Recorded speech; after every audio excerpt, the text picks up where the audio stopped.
Sabi nung isang kaibigan ko na technician, "Boss, gusto ko na talagang magka-negosyo." Pero after several years, nakita ko siya, ganun pa rin. Tapos ikaw boss, ngayon na you are viewing my video right now, sure ako gusto mo rin na magnegosyo. So maybe isa kang technician ngayon, di ba? Tapos gusto mong magnegosyo, gusto mong magka-computer shop. Kaso, problema talaga, sinasabi niyo na hindi ako makapag-umpisa boss dahil wala akong kapital. Ang tunay na tanong dyan mga boss, kailangan mo ba talaga ng kapital para makapagsimula ka ng sarili mong computer shop business? Or baka meron ka na niyan, kaso hindi mo lang ginagamit.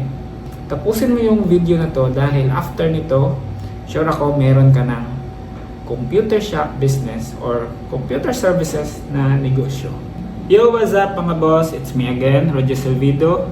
At ako po yung owner and founder ng Blue Arm Computers. So sa ngayon po, we are more than 5 years na po sa industry. So right now, nagsusupply na kami sa mga corporate clients. Meron din kaming government.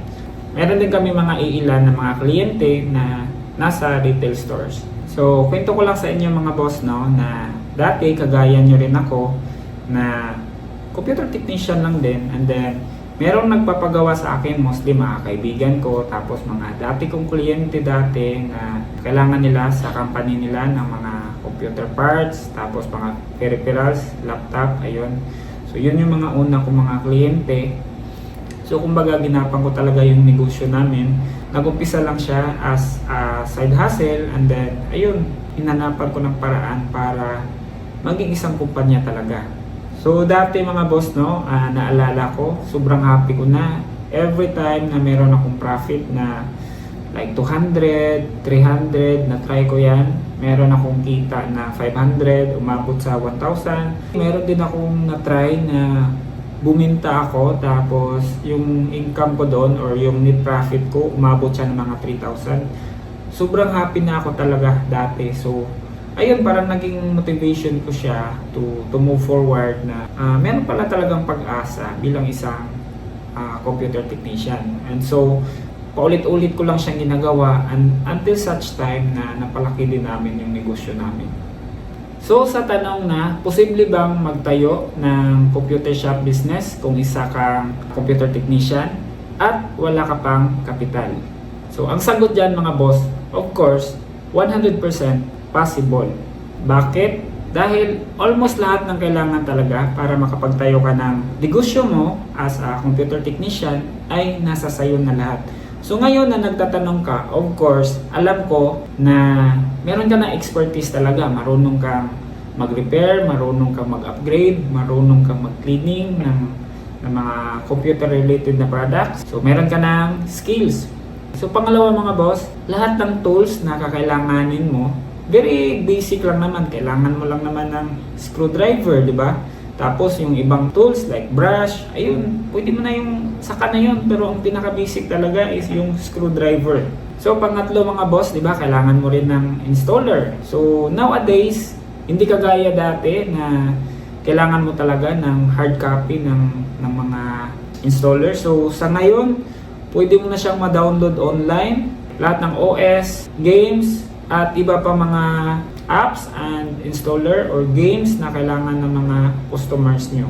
So pwede nyo na po siyang ma-download online. So all you have to do is mag-backup ka na lang, lagay nyo sa flash drive nyo, and then yun, pwede ka nang mag-home service. Tapos itong panghuli mga boss na tips ko sa inyo is dapat mag-start lang muna kayo as a computer technician. Focus muna kayo sa services. Huwag muna kayong mag-trading, huwag muna kayong magbenta ng mga parts. Focus lang kayo sa services. In that way, wala ka talagang gagastusin na pera dyan. Sa services kasi, hindi mo kailangan talaga na maglabas ng malaking kapital. Expertise mo sa pag-repair, sa pag-upgrade, tapos yung mga basic tools, tapos mga installer. So, actually, ready ka na talaga. O, kita nyo, di ba?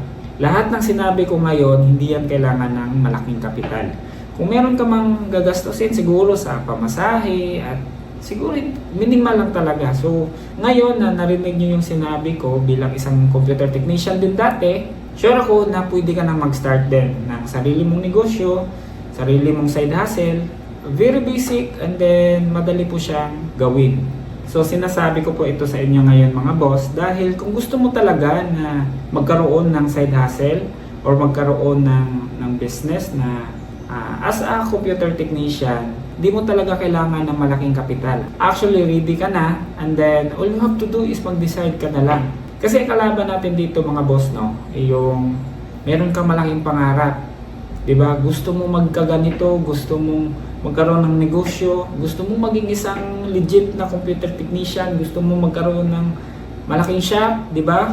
Yan yung pangarap natin, di ba? Pero sa kadahilanan na takot ka na mag-umpisa, takot ka na humakbang, takot ka na mag-decide na magnegosyo ka na, hindi mo talaga yan makukuha. So, ang punot dulo talaga niyan mga boss, no? In the future, manghihinayang ka dahil hindi ka man lang nag-try, hindi ka man lang humakbang, hindi ka man lang nag-decide na magnegosyo. So, lahat ng mga pinapangarap mo ngayon, mawawala yan lahat. So, kung ako sa'yo, simulan mo na yan. Huwag ka nang mag-alinlangan pa. Mag-post ka lang sa Facebook, di ba? Tapos, share mo lang sa mga kakilala mo, sa mga friends mo. Sure ako na mayroon talagang kukontak sa'yo. So, yun lang naman ang punto ko mga boss, no, na hindi mo talaga kailangan ng malaking kapital para magkaroon ka ng computer shop or para makatayo ka ng isang computer technician na side hustle. Actually, meron ka na niyan. All you have to do is to decide, mag-post ka online, diskartihan mo lang talaga. Marami diyang mga kakilala ko na merong pera, merong budget, merong kapital, meron ng mga tools pero hanggang ngayon hindi pa rin nakapagsimula dahil wala silang lakas na loob na mag-start talaga. Pero ikaw mga boss, ngayon na you are watching my video, so sure ako na meron kang diskarte, so gawin mo yan. So simulan mo lang na mag-post ka online, di ba? One client at a time lang. So sure ako na lalaki din yan and sana mag-comment ka sa baba if nakapag-start ka na. So ayun lang po mga boss, thank you so much sa pag-watch ng video na to and I hope meron kayong natutunan. Invite ko pala kayo, meron po tayong Facebook community, ang pangalan ay WorkSmart Community. Ayun. And then paki-follow na rin po. And then kung okay lang sa inyo, paki-share na rin po ng video natin. Ayun, para mas marami pong mga computer technician na ma-inspire and then magnegosyo na rin, di ba?